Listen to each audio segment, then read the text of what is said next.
Get to know your finances on the Money Wake Up Call. Now, here's your host, Dwayne Ellis.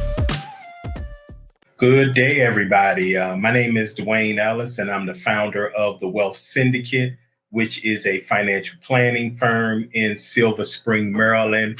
And I want to thank you all for joining me at the Money Wake Up Call. So this talk, for any newcomers that come, this talk and the few minutes that I'm going to spend with you is really to provoke thought. It's not to be construed as advice, even though I am a financial advisor and I am a fiduciary, and I've been doing that for almost losing count a little bit. Let's see, since 2005. So now we are in 2024. I'll let you all do the math. Maybe I aged and dated myself a little bit, but I've been doing it for a while. And this is not advice that I'm giving you. But what I want to do is I want to provoke thought when we're talking about our money and our finances. That's something that we just got to do. With money, we normally move by our urge. And this is not what I'm going to talk about, by the way, but it just came to mind. With money, the average person just moves by their urges. What's going to feel good? What's going to give me the most immediate benefit? Now that's where I'm going to move my money. That's how I'm going to do it. What's going to give me the most immediate benefit? Is it going to get something to eat? Is it going to get a new pair of shoes or a new suit or whatever, or a new watch or whatever? What's going to make me feel good? And when you're talking about your money and your finances, the folks who, for lack of a better word, have done it right, they don't move on urges when they deal with their money. They move on what needs to be done, what needs to be taken care of, and how do I set myself up for success going forward? And I guess I'm glad I came up with this thought, because it's going to feed into the topic that I'm going to spend. I like to try to spend about 10 minutes, but if it goes a little bit over 10 minutes, it's okay. As long as we get the point across. So let me put this on the banner. This is the website. If it's something that you want to speak to specifically and you actually want advice about something specific to you, then you can reach out to me by that website, and we'll get a chance to talk about it. Now, I'm going to talk about a topic that's not sexy. It's not anything that, is on, it's not anything that's really talked about as much. But as you get older, as you live a little longer, it becomes very, very critical. And again, I might have to do something a little more expansive on this particular thought, but I'm just going to put it on your mind right now. The importance of considering long-term care expenses. The importance of considering long-term care expenses. Most people are saying, what in the world? Well, some people are saying, what in the world is long-term care? I feel great. Why am I going to need that? Why do I need to worry about that?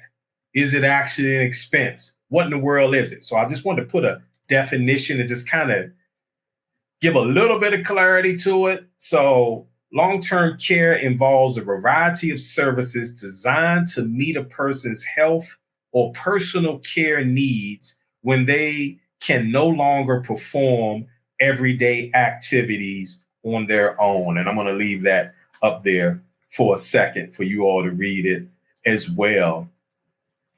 As you get older, as life starts to transition, for my 20 and 30-year-olds that may check in on this particular talk, you will not, things will change as you get older.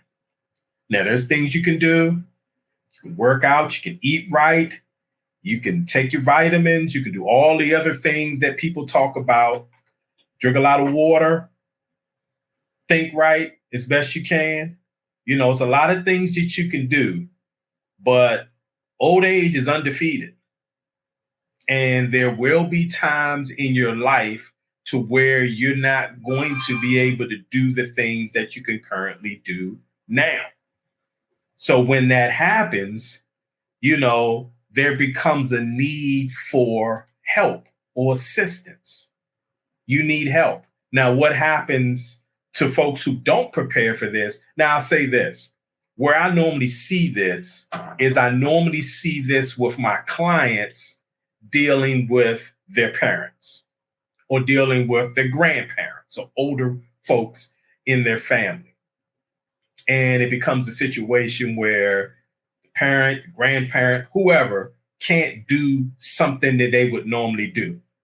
So the family kind of has to pitch together, put a plan together to help dad out, to help mom out, to help grandma, to help granddad, to help great grandma. You know what I'm talking about. That's normally the way it happens. And a lot of times that becomes a struggle. Not only a struggle for the older person, but a struggle for the folks who are helping. You have to kind of take off your job, and there's extra expenses. And do we get mom a nurse? Or what do we do? What do we do? What do we do? These are things that, and I've done the statistics on it, and there's statistics on it, and most of the statistics say that before you got to deal with the life insurance, you're going to deal with a long-term care issue before you deal with the life insurance. So because you're going to deal with the average numbers say, because you're going to deal with something involving long-term care, you've got to put something into place to make it easier on your children coming up, knowing that something will probably come up to where you're going to need help and assistance. And that's when I normally encourage my I would say my 40s and early 50s with children. A lot of times my 40s and 50s are dealing with moms in 70s and 80s. So they see how that works. And they always tell me, hey, Dwayne, I don't want my children to necessarily have to deal with it the way I'm dealing with it. So what can we put in place? So they're in their teens and their early 20s. What can we put in place so when I get a little older and I need somebody to do whatever I need them to do from a health standpoint, what can we put in place? And there's things that you can put in place. And I won't be able to do it all in 10 minutes, but there's a product called long-term care insurance that will help that process. And that's a total another conversation to itself. So let me put on here kind of what issues come up that need attention. Now, these are what's called the ADLs. These are the active daily activities that a person, if they can't do these things, then we got to get somebody to help them to do it. Bathing, dressing, eating, transferring, toileting, incontinence.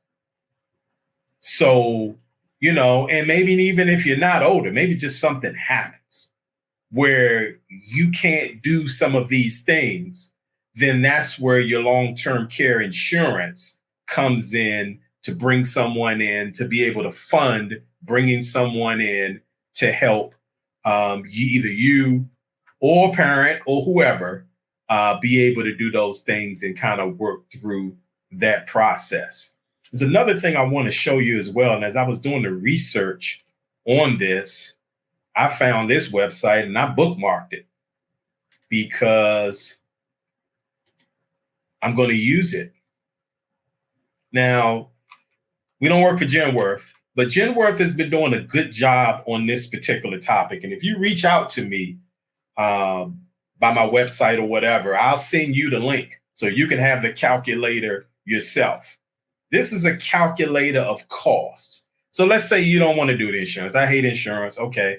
I don't want to pay the premium. Okay, fine. No problem. Life goes on. You actually have an issue with one of those 6 things that I mentioned.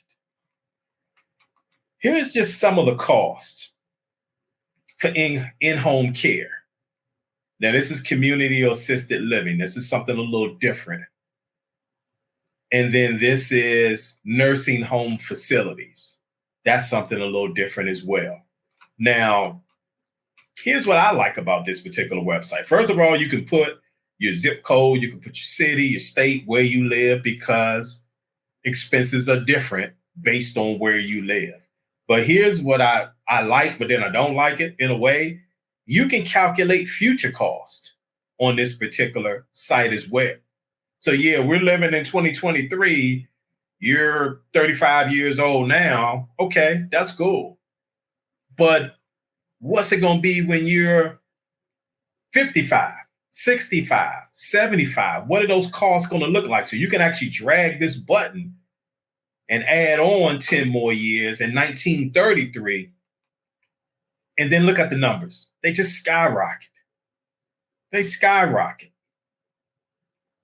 Your health and my health and all of our health, when we're doing our financial planning, we've got to put something in place for our health.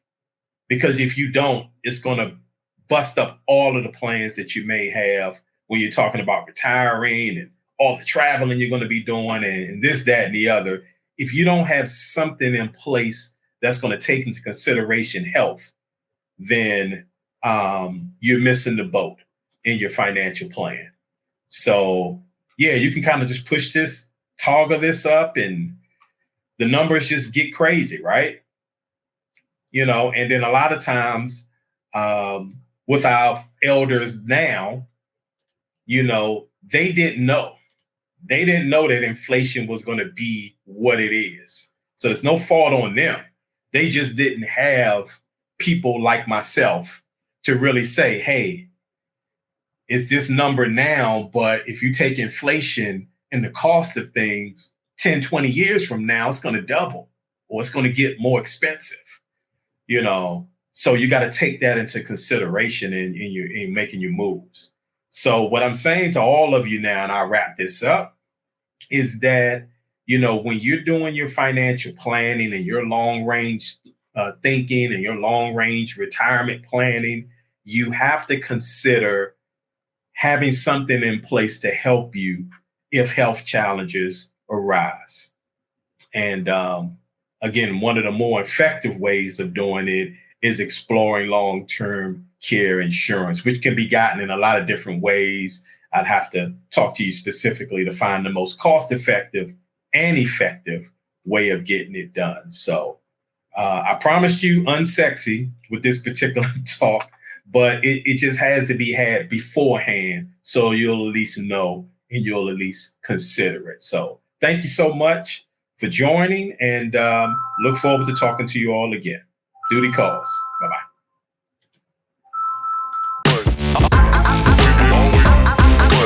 Always